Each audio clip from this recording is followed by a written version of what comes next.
Olá, sou Mônica Oliveira e esse é o Cola Nela, o seu podcast de mulheres inspiradoras, agora em novo formato, em uma nova casa, com uma nova cara.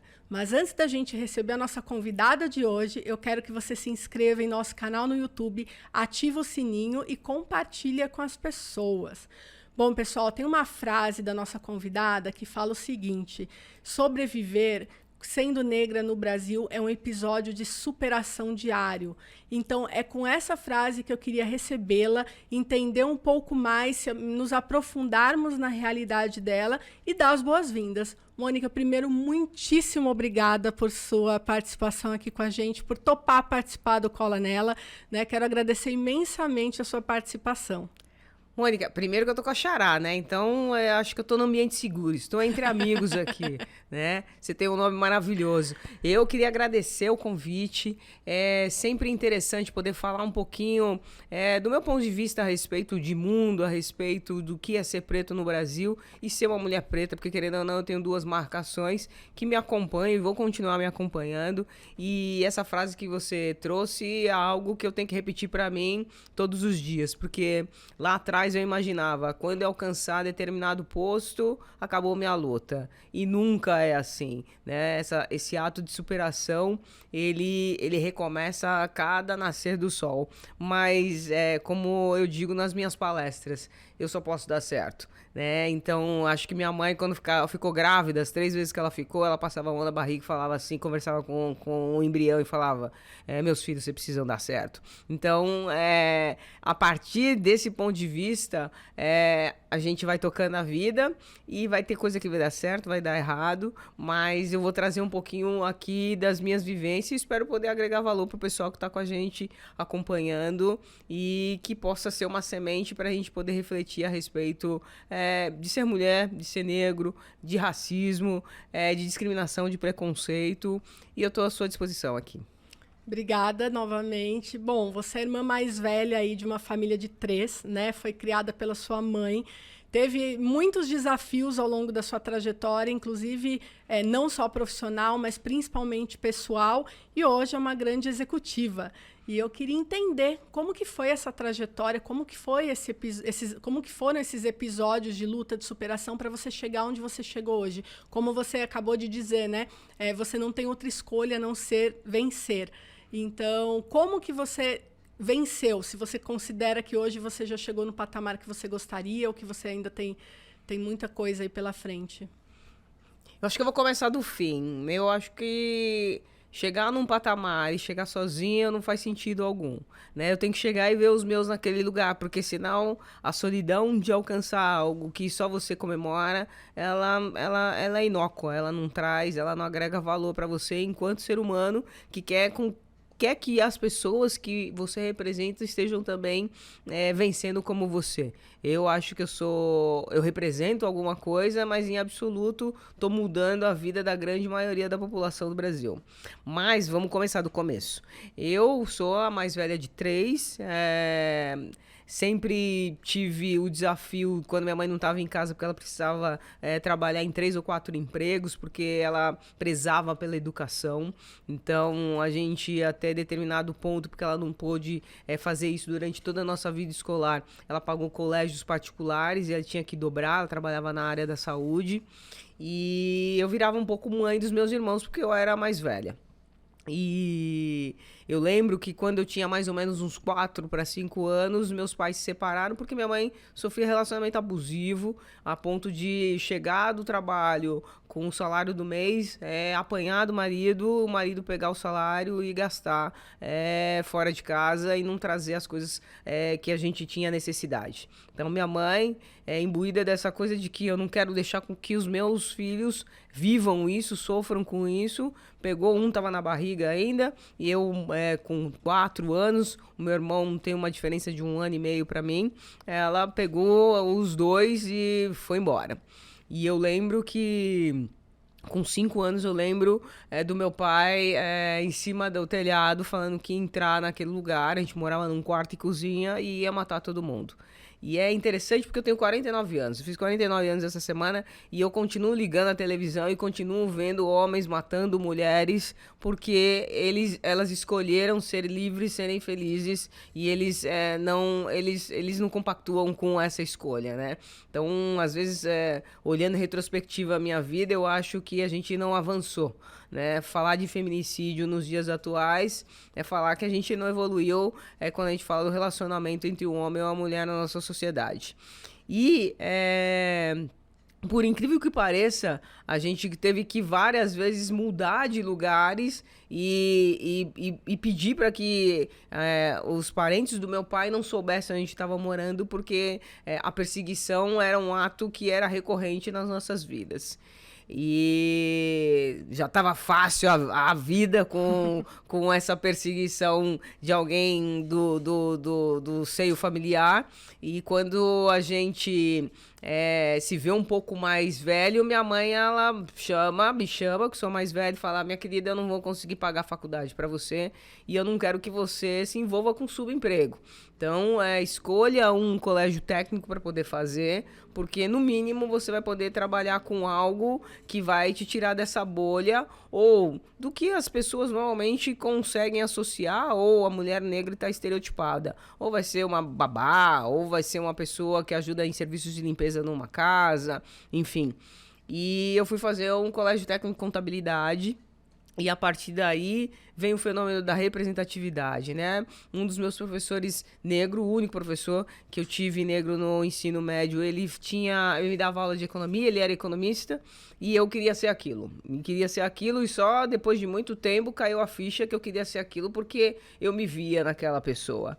E não fiz nenhum tipo de análise se eu via negros economistas na TV. Eu queria abrir uma porta de alguém que me representava, mesmo de um gênero oposto, mas que falava: se ele conseguiu, sendo negro, por que eu não vou conseguir? E logo em seguida, depois de 1 ano de cursinho, eu entro na faculdade e faço economia.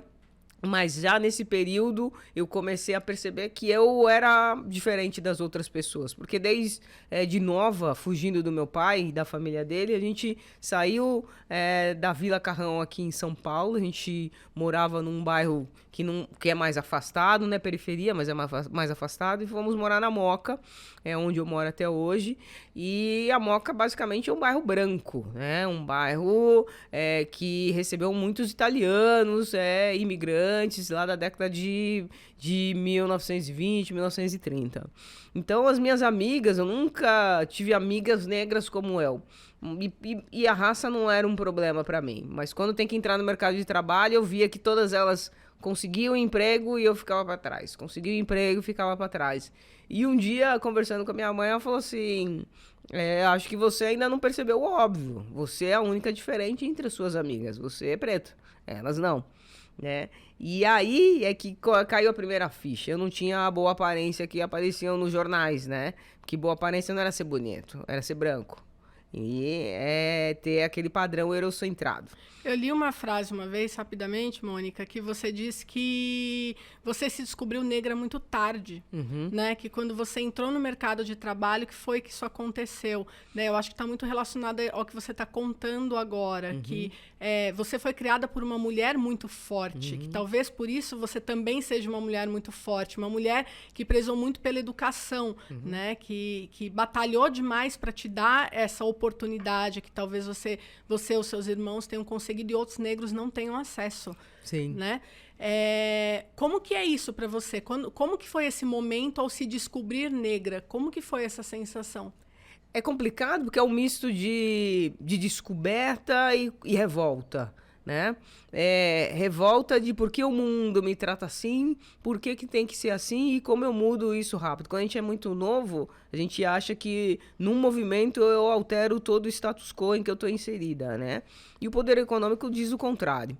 E é muito interessante porque quando a gente começa a analisar outras famílias pretas, você vê um ponto de ausência que não tem na minha família. A despeito de não ter a figura de um homem, a figura paterna dentro da minha casa, a minha mãe tentava cobrir todos esses pontos, né? Ela foi visionária num ponto de não querer que a gente crescesse em determinados bairros, tentando blindar. Eu acho que num excesso de amor absurdo, eu quero blindar vocês desse ambiente. Eu acho que ela, mesmo sem ter frequentado academias no ensino superior, ela estava imbuída daquela teoria que o ambiente também forma a pessoa, e ela não queria que a gente se desenvolvesse em ambientes que eram mais negros, né? Porque alguém fez a gente acreditar, e minha mãe, se você falar para ela, ela acredita até hoje, que ambientes que são negros, eles são mais violentos,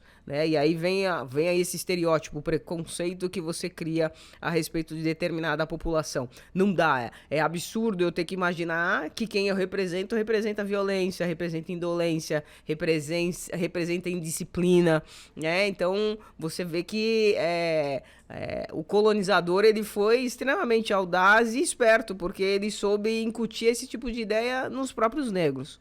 E minha mãe, ela tinha essa coisa de preciso que vocês cresçam intelectualmente, que a academia façam de vocês pessoas boas, pessoas melhores. Mas muitas mães negras, elas não estão preocupadas com isso, elas estão preocupadas em trazer a comida para dentro de casa. Eu lembro de um programa em que o MV Bill, ele fala pro Serginho Groisman uma coisa que ficou cravada na minha mente. Toda vez que as pessoas me perguntam, eu venho falar. E é um contraponto à minha vida. Que a mãe, ele chegava, às vezes ele falou assim, às vezes eu chegava com um boletim, com nota alta, minha mãe não queria ver o boletim. Ela perguntava se eu tinha conseguido vender jornal na feira. Com fome a gente não estuda, né? Com fome a gente não produz, com fome a gente não trabalha. Então essa é uma realidade muito, muito forte, né, de algumas famílias, que a preocupação é botar comida dentro de casa, é se alimentar, né? E aí sim produzir, mas para quê? Para gerar o alimento novamente. Então a gente não consegue pensar nesse processo de evolução, de estudo, de trabalho, de crescimento mesmo, Sim. porque o dia a dia lá da fome, ela é muito mais latente do que pensar em qualquer coisa que fuja disso. É que a fome chega antes de tudo, né? Exato. Então, eu consigo entender a mãe dele naquele contexto, porque só o que ela gerava não conseguia manter aquela família, e quanto mais os filhos saíssem para poder vender jornal na feira, mais estava a garantir a sobrevivência. E aí a gente tem que trazer, né, até que ponto a gente quer sobreviver, né? O segredo da vida é viver, e algumas famílias não têm nem esse direito de viver. Então, e aí eu trago para a mesa outro ponto que é interessante, porque as pessoas têm a tendência de coletivizar determinados grupos minorizados, né? Coletivizar LGBT, QSIA+, coletivizar negros, coletivizar amarelos, e dentro das nossas particularidades somos extremamente diversos, né? Eu sou tão negra quanto o MV Bill, mas as nossas as nossas vivências, elas são totalmente diversificadas. Então não é a sociedade que tem que vir e falar como que eu tenho que agir, como que eu tenho que me comportar em determinada situação, porque e achar que isso é linear para mim, para ele, pro Lázaro Ramos, pro seu Jorge. Somos pessoas, somos negros, sim, isso é um aspecto que nos é comum, mas é só isso, né? Então, acho que algo que a sociedade brasileira tem que começar a rever e repensar é que a gente tem que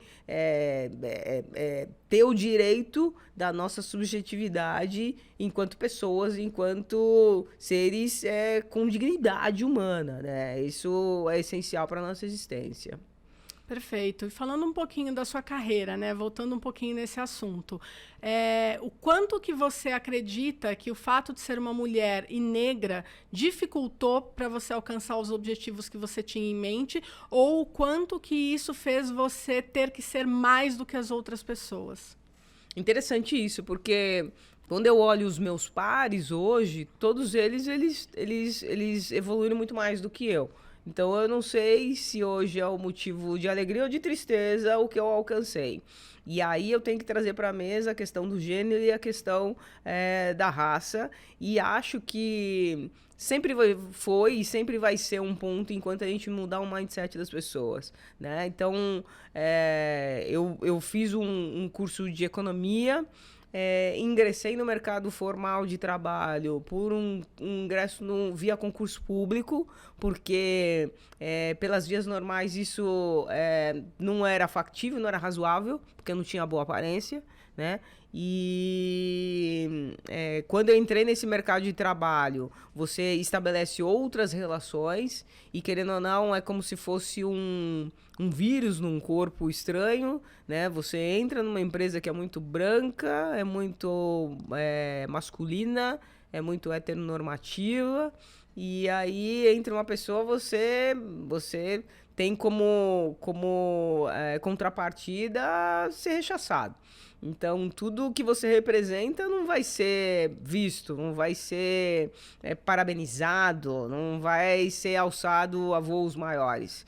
Então, eu me vejo muito como protagonista e, assim, percebendo o ambiente, percebendo o racismo, que muitas das vezes ele não é direto, ele é indireto, e buscando novas oportunidades de evolução. Eu lembro que nesse primeiro ingresso o pessoal falava: você está aqui, mas você só é economista. Aqui, para evoluir nessa empresa, uma empresa técnica de engenheiro, você tem que ter um curso técnico, né? E aí eu fui fazer, né, o mestrado em engenharia elétrica lá na USP. E muitos, né? Às vezes o pessoal fala: estudei na USP, é o suficiente. Não, eu tinha feito economia no Mackenzie, mestrado na USP, e não era o suficiente. E aí você começa a falar assim: mas por que não é suficiente? Eu não quero acreditar que ainda o quesito raça é um ponto. E era um ponto, né? Eu acho que a gente fica dando volta querendo se auto-sabotar ou acreditar numa verdade que só é uma verdade para você, porque não faz sentido isso, mas isso tá enraizado estruturalmente nessa sociedade.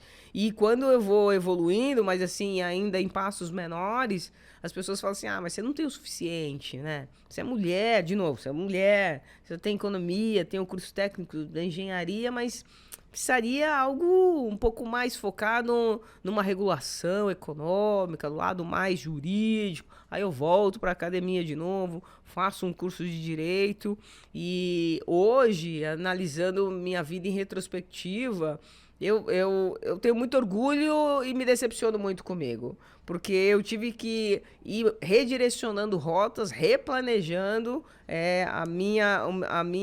o meu objetivo, que era de crescer profissionalmente, a partir do que as pessoas traziam para mim e criavam esses desafios, e eu assumia e concretizava. Mas a gente também tem que ter na cabeça que, para poder fazer uma coisa, eu tenho que renunciar a outra necessariamente. Eu não consigo fazer tudo ao mesmo tempo, né? Mas isso não é desgastante? Esse Demais. processo de mudar as suas rotas, os seus objetivos, os seus sonhos, baseado no que as pessoas impõem para você, isso é desgastante, não é? Sim. E que uma sociedade impõe, né? Sim. Até você, enquanto mulher, né? Você tem que estar sempre arrumada, você tem que estar sempre se apresentando como aquela recatada, aquela que não aumenta a voz. Quer ver uma coisa que sempre o pessoal que estavam em cargos maiores que eu me estereotipava: ah, mas você é muito revoltada. Você é bélica demais, né? E assim, você não vai chegar a lugar nenhum com isso. Mas hoje também, olhando minha carreira em retrospectiva, eu só conseguia chegar onde eu cheguei porque eu bati o pé na hora que tinha que bater o pé, né? E assim, eu não tenho que ligar porque as pessoas estão falando, porque na hora que eu tô fazendo o que elas querem, né, necessariamente eu tô calando. E quando eu calo, eu autorizo que elas continuem fazendo comigo o que elas sempre fizeram, né? Esses dias eu estava fazendo um aprendizado, uma digressão para poder entender um pouco do racismo institucional e o racismo recreativo, que eu fui vítima algumas vezes. E aí a gente, quando começa a buscar sobre isso, e o professor Adilson Moreira, ele fala muito bem no livro dele, você vai lá na Grécia Antiga, na teoria da superioridade, né? Então ele traz uma teoria que fala no âmbito do racismo recreativo, que também fala que é a teoria da hostilidade, né? Que você só ri porque você, na hora que você tá rindo de alguém, você tá massageando, você tá trazendo convicção de que você é superior àquela pessoa. Você só ri das pessoas que são diferentes de você. Você só ri das pessoas que você considera inferiores a você, ou de situações que essas pessoas necessariamente passaram, mas essas pessoas não são iguais a você.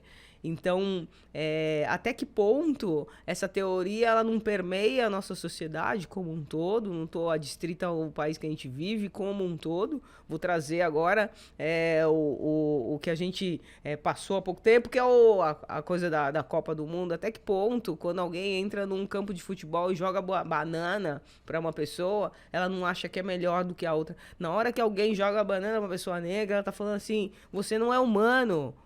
Você é um bicho. É uma forma de autoafirmação, né? Uma forma que eu preciso inferiorizar o outro para me autoafirmar melhor do que ele. É exatamente isso. E aí, Frantz Fanon fala muito uma coisa que é muito interessante e é legal a gente se aprofundar nesse conceito, né? Ele fala que todo ser humano, ele carrega um opressor e um oprimido dentro dele. E que muitas das vezes, quando a gente se posiciona e a gente acha que a gente está um pouquinho acima, o opressor, ele vem com uma força tremenda e eu prefiro ser opressor do que me igualar e ser oprimido como aquela pessoa que está quase no mesmo nível que eu, né? E ele sugere, né? Por que você não arranca o opressor que existe dentro de você e vai se igualar? Porque na hora que você se iguala ao outro, você necessariamente vai evoluir. Porque todo mundo partindo do mesmo lugar, né? Você vai querer que a mesma evolução que está ocorrendo com você esteja ocorrendo do teu lado também. E aí a gente consegue percorrer caminhos com o mesmo objetivo. Na hora que eu preciso imprimir algo, eu sou melhor que você porque eu não tenho nenhuma deficiência, você tem deficiência, eu tenho uma orientação sexual diferente da sua, eu sou de uma raça necessariamente que não é igual à sua, você está trazendo o opressor que tem dentro de você e fazendo com que ele exacerbe uma diferença que em essência não existe. Né? Ela só traz pra gente algo que faz com que a gente tenha que toda hora tem que estar recapitulando que isso não leva a gente, enquanto sociedade, a absolutamente lugar nenhum.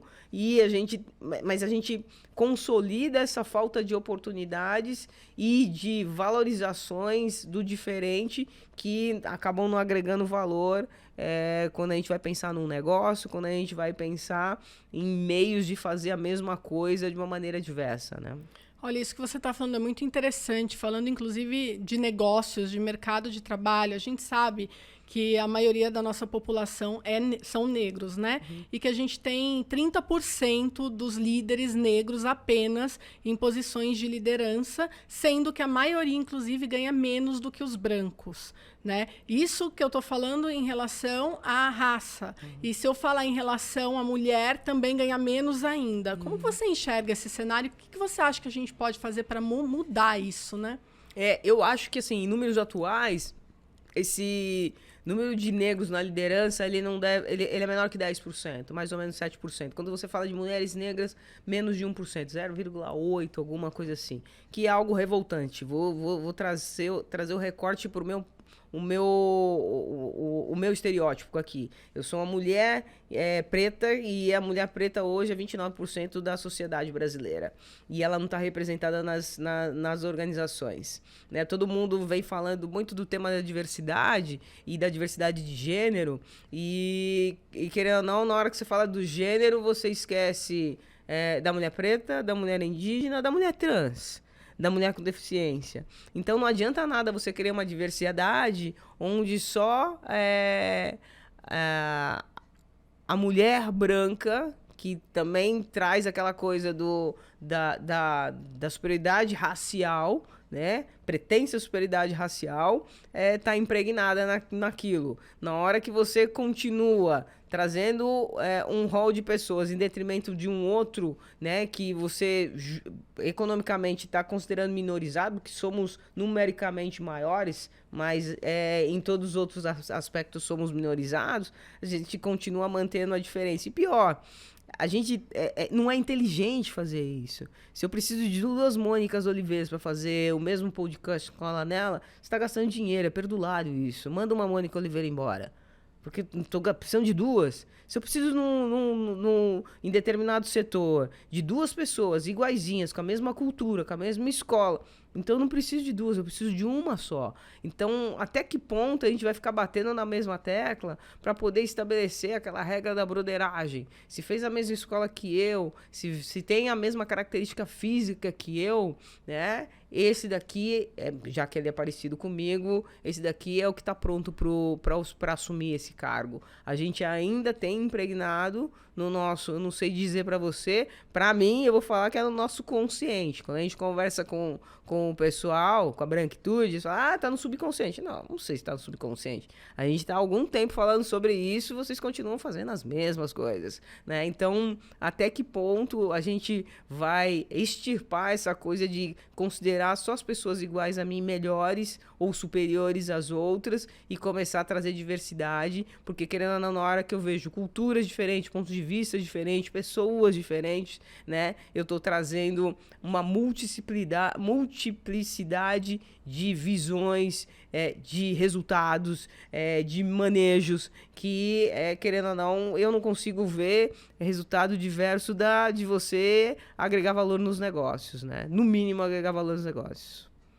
Perfeito. Bom, tem um termo hoje que está sendo bastante usado, né, que fala o seguinte, que não basta não ser racista, tem que ser antirracista, né? Eu, no meu lugar, que não é o meu lugar de fala, né, eu acredito muito nisso, porque não adianta a gente falar, eu não tenho preconceitos, eu tenho que lutar contra isso, talvez não da mesma forma que você luta, porque você sabe o que você está passando, mas a gente tem que lutar contra isso. Como ser antirracista hoje em dia? Interessante isso. Mônica, primeira coisa, com todo respeito, você tem todos os lugares de fala, mas o lugar de fala que lhe cabe muito bem é de uma mulher branca, sobre esse ponto de vista, falando sobre pessoas negras, pessoas com deficiências, pessoas LGBTQIA+, e querendo ou não, a sua opinião importa também.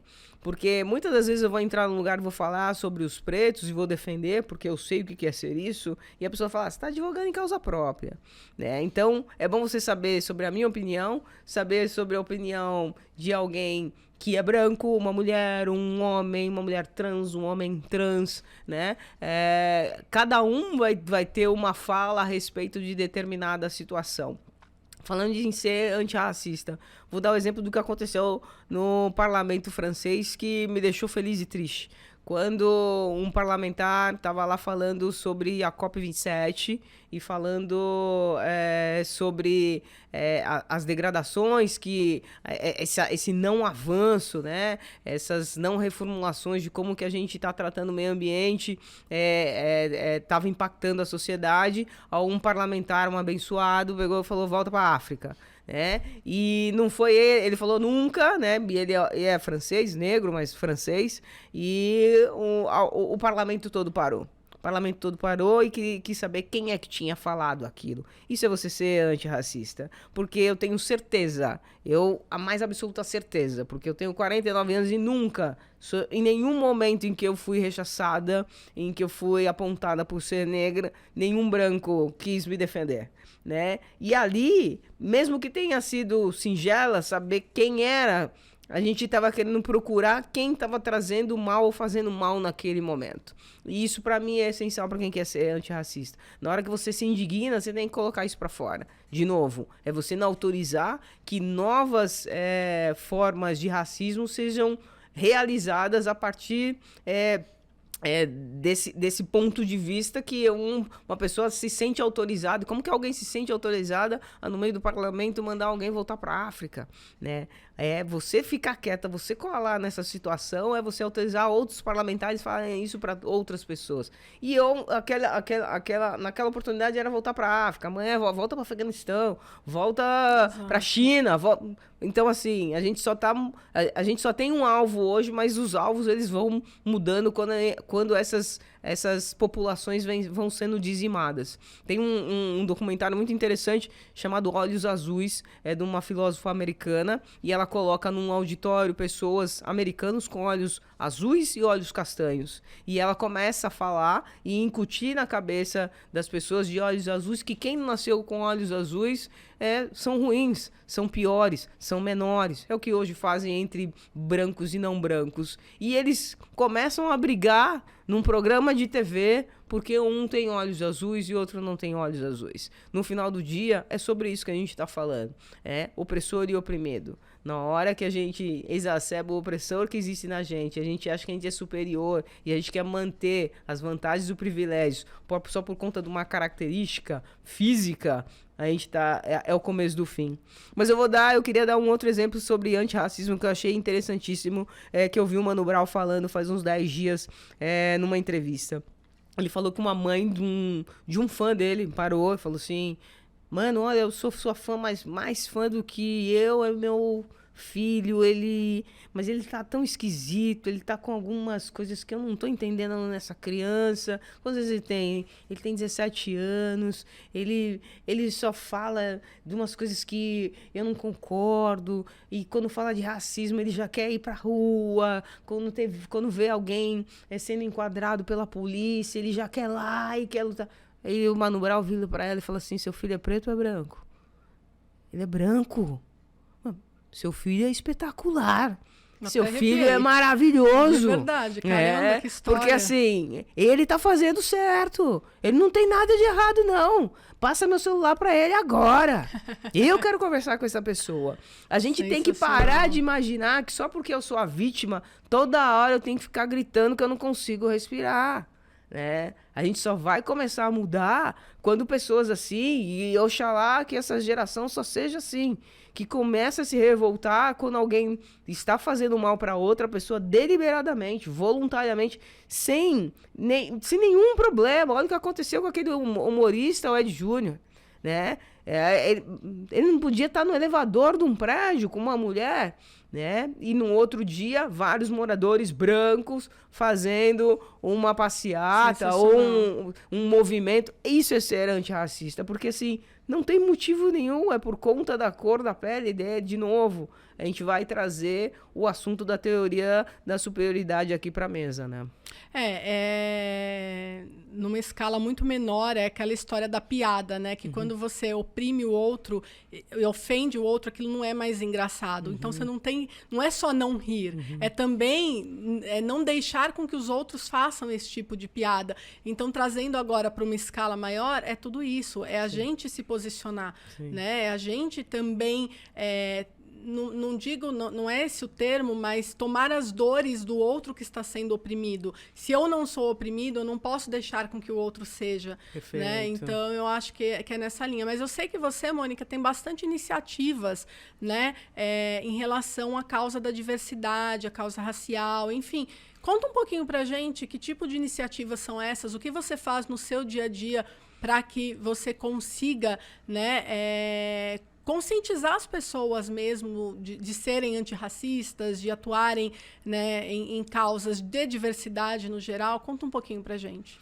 Então, hoje eu tenho trabalhado muito com mulheres pretas, basicamente, para querer resgatar, primeiro, falar da nossa história, falar que tem que haver um apagamento de tudo que foi trazido para elas. Infelizmente, a gente tem uma lei de 2003, a Lei 10.639, que fala que tem que trazer toda a história africana, e depois é referendada por uma nova lei falando também que tem que trazer a história dos povos indígenas, que, querendo ou não, as autoridades, elas não estão nem aí para isso, continuam propalando aquele discurso de escravos, de índios preguiçosos, aquela coisa que a gente está cansado cansado de ver. E você vê negros com uma autoestima extremamente baixa. Eu não sei se você tem conhecimento, mas o maior número de suicídios no Brasil são de homens negros, que não conseguem dar sustento para tua família, e acho que é mais fácil poder tirar a tua própria vida, né? E aí, querendo ou não, acho que causa dois sofrimentos, né? Não consegue trazer nada e ainda traz todo esse prejuízo psicológico para quem fica aqui. Então, falar com mulheres negras, para mim é essencial para poder tentar resgatar, porque a gente está falando de gênero também, e o homem negro, querendo ou não, na pirâmide ainda está acima da mulher negra. Então resgatar a autoestima dela, falar que ela não tem que estar estereotipada naquela mulher hipersexualizada, que ela não é aquela mulher que tem que ir pro batente para poder trabalhar em serviços domésticos somente. Querendo ou não, trazer essa representatividade, que ela pode fazer o que ela quiser, quando ela quiser, que vai ser duro, não vai ser fácil. Como não é pra ninguém. Não é fácil pra uma mulher branca também. Mas trazer isso, resgatar, tem sido hoje uma das alternativas que eu utilizo para poder fazer com que elas olhem e falem assim, eu vou dar o próximo passo e vou evoluir e vou furar essa bolha, né? E são muitas que vêm rompendo essa bolha da pobreza. Você vê, outro dia me chamaram num banco internacional, e quando o representante da diversidade veio conversar comigo, falou assim, Mônica, o estagiário aqui, ele começou aqui, né, a estagiária, e ela é a primeira a declarar imposto de renda em gerações, né? Nunca uma geração declarou imposto de renda. Isso é muito pesado. Você imaginar que um estagiário está declarando imposto de renda, e é muito interessante, porque tem um estudo da OCDE de 2018 que fala que para você conseguir oferir uma renda média no Brasil, uma renda média, um salário mínimo, você precisa de 9 gerações. E falar isso do meu ponto de vista é muito complicado. Que 9 gerações para trás, nem renda eu recebia, porque os meus ascendentes eram escravos. Né? Então, a gente está falando de desigualdade social, a gente está falando de dignidade da pessoa humana. Então, resgatar isso nas mulheres, para mim, tem sido essencial. E é muito bacana, porque esses dias um homem negro me ligou, falou assim, Mônica, você está trabalhando com as mulheres, mas e os homens negros? E aí me bateu um negócio, falei, que coisa, né? Precisa ter alguma coisa que reverbere para que homens negros também se reúnam e apoiem outros homens negros, né? Façam toda essa rede de apoio para que a gente possa falar das nossas dores, falar dos nossos problemas, falar de como avançamos enquanto coletivo, até porque a gente é a maioria da população, mas é um trabalho que envolve, primeiro, propósito, né? Infelizmente, a gente está numa era que as pessoas só pensam nelas, e isso é muito complicado. E sensibilizando leva tempo, as pessoas precisam se imbuir desse propósito que você sozinho dando certo, ninguém deu certo, todo mundo precisa dar certo, né? E eu espero que esse trabalho de formiguinha, esses dias eu tava com uma colega de trabalho, ela falou assim, mas você não vai chegar a lugar nenhum porque você quer mudar o mundo. E eu falei assim, bonita, eu não quero mudar o mundo, eu só quero mudar meu entorno. Se eu mudar o meu entorno e todo mundo conseguir mudar o seu entorno, a gente vai mudar o mundo. Eu acredito nisso. Então, eu acho que é um pouco por aí. Eu tenho feito isso. Eu sou também uma conselheira consultiva lá no Instituto ADOS, que é um instituto que também trabalha com refugiados. Tenho auxiliado lá o Marcelo Aidô nos projetos que ele tem, que são muito interessantes. E é muito legal falar do recorte racial na hora que você fala de refugiados. Você fala dos afegãos, você fala dos libaneses, você fala dos sírios. Mas na hora que você fala de refugiado que vem da África, todo mundo trata de uma maneira diferente. Então, de novo, a teoria da superioridade racial aqui impregnando os nossos os nossos afazeres aí com essa população. E também sou conselheira consultiva numa fundação que chama Fundação Pescar. Ela se iniciou lá no Rio Grande do Sul, que cuida de crianças em situação de vulnerabilidade desde o ensino médio, e aí vai e entrega um emprego no final, quando ela está terminando aí a adolescência, entrando na fase adulta. E isso também é motivo de muita alegria, porque, querendo ou não, a gente está tratando dessa desigualdade econômica que assola o nosso país e que só não vê quem não quer ver, né? E quando você vê que essas pessoas, às vezes, depois voltam. Tem uma amiga, uma colega aí, conselheira também, que é egressa de uma comunidade lá no Rio Grande do Sul, hoje está trabalhando e é conselheira. Então, o lugar de fala lá enquanto egressa desse sistema, né, opressor, né, que ela estava inserida, hoje querendo ajudar os iguais a ela, fazem me sentir como uma pessoa que está no caminho certo, porque, de novo, ela está mudando o entorno dela. E isso vai manejar várias conquistas naquele entorno para que não seja entorno. E é engraçado que outro dia eu vejo muito o jargão, favela venceu, favela venceu. Eu não gosto disso. Porque enquanto tiver favela, a gente não venceu. Exato. Eu acho que só vai vencer quando não for mais favela, né? Então, quando as pessoas tiverem o mínimo de acesso à moradia, saneamento básico, sim, alimentação, educação, né, que a favela não tem. Sim, então ela não vence nunca porque ela é favela, né? E é muito doido, e quando não autorizarem a gente, né? Contar o que aconteceu com a minha mãe se mudou faz pouco tempo ali pro Alto da Lapa, e 2 vezes por semana, 3 vezes por semana, vou lá dormir com ela, e esses dias tinha ido dormir com ela, encontrei banana no portão da minha mãe. E minha mãe é a única negra naquela rua. E meu irmão mora 2 ruas para baixo, o único negro também. Ele foi parado pela polícia no dia 2 de outubro, aí, no dia da eleição, porque ele tava com a máscara em lugar aberto. E aí, depois que tiraram o revólver da cabeça dele, ele perguntou e só baixaram o revólver porque acharam o OAB no bolso dele. Nossa. E aí, na hora que perguntaram, por que você colocou a arma? Não, porque o senhor é suspeito. Suspeito por quê? Não, porque o senhor tá com máscara em na plena rua. Época de Covid. Aí ele falou assim, tá, mas... Então tá, passando a moça agora aí de máscara. Ah, mas ela não é suspeita. Ele falou, então eu sou suspeito que eu tô de máscara e eu sou preto. É isso. Falou, infelizmente, ele falou assim, o senhor tá sendo deselegante me fazer essa pergunta.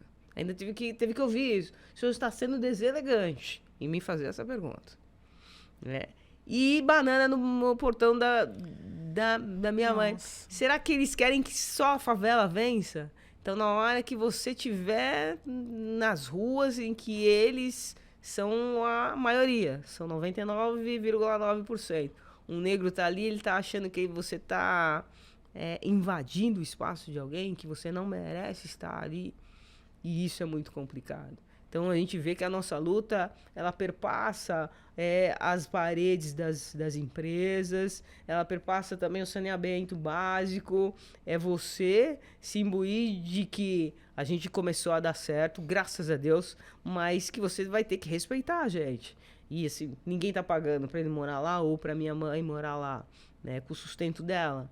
Então, por que você vai colocar banana? Porque você vai colocar arma na cabeça de uma pessoa? Porque ela tá num bairro que normalmente só passam as pessoas para poder servir você, né? Por que você não tem o direito de morar nesse lugar?